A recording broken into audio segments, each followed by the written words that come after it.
खबर अपने नाज़रीन तक पहुंचाएंगे। चेयरमैन पीटीआई के खिलाफ जेआईटी अरकान को धमकाने की रिपोर्ट दर्ज कर ली गई है। जेआईटी में पेशी के दौरान तफ्तीशी टीम के सरबराह और मेंबरान को धमकाने की रिपोर्ट लाहौर के थाना किला गुजर सिंह में दर्ज की गई है। मजीद तफसीलात हासिल करेंगे डॉन न्यूज़ के नुमाइंदे वसीम रियाज से। वसीम, बताइएगा इस हवाले से क्या मजीद तफसीलात हैं?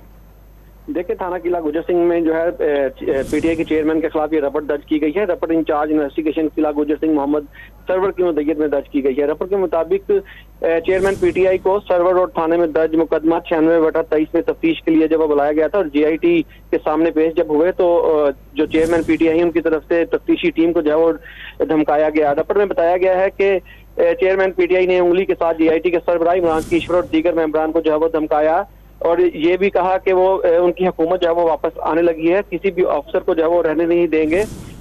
मजीद रिपोर्ट में ये बताया गया है कि आजादाना और गैर जानिबदाना तफ्तीश को रोकने के लिए चेयरमैन पीटीआई जो है वो ऐसे इकदाम करते रहे हैं। इस रिपोर्ट को दर्ज करने के बाद मजीद कानूनी कार्रवाई जो है वो की जाएगी। मुलजिम पुलिस अफसरान का कहना है कि मुलजिम का ये बयान कानूनन ज़ाब्ते के खिलाफ वर्जी है। हम अभी इसमें मुकदमा दर्ज नहीं किया गया।